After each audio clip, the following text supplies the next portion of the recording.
Isang British national arestado dahil sa kahina-hinalang pag-withdraw ng pera sa ATM sa isang bangko sa Ermita, Maynila.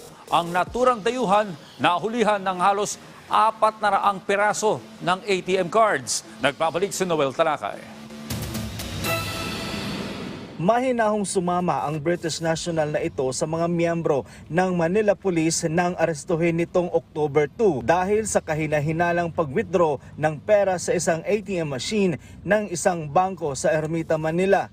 Itong respondent na ito ay naaktuhan ng isa nating security personnel ng isang bangko dito sa Ermita, Manila na nagkakaroon ng illegal transaction dito sa isang ATM booth. Nang usisain ng mga otoridad ang bag ng suspect na nakilalang si Michael Lee Wong Wai Kwong, 57 taong gulang, dito na tumambad ang 390 na pirasong iba't ibang ATM card.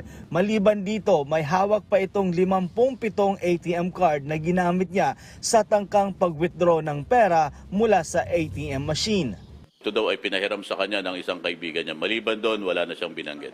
Napag-alaman din ng Manila Police na sinita na rin ang suspect nitong September 27 dahil sa kaparehong transaksyon. Nakapagpiyansa na kahapon ang suspect pero mahaharap pa rin ito sa kasong Republic Act 11449 o Access Devices Regulation Act of 1998.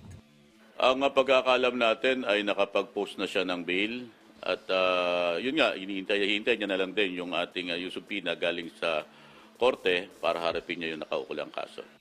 May paalala naman ang otoridad sa publiko.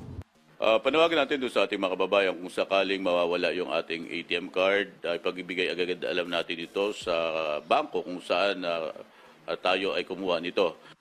Nagpapatuloy naman ang ginawang pag-abiso sa mga may-ari ng cards na hawak ng suspect at pagsiyasat kung may mga transaksyong nagawa ito. Noel Talakay para sa Morning Show ng Bayan, Rise and Shine, Pilipinas.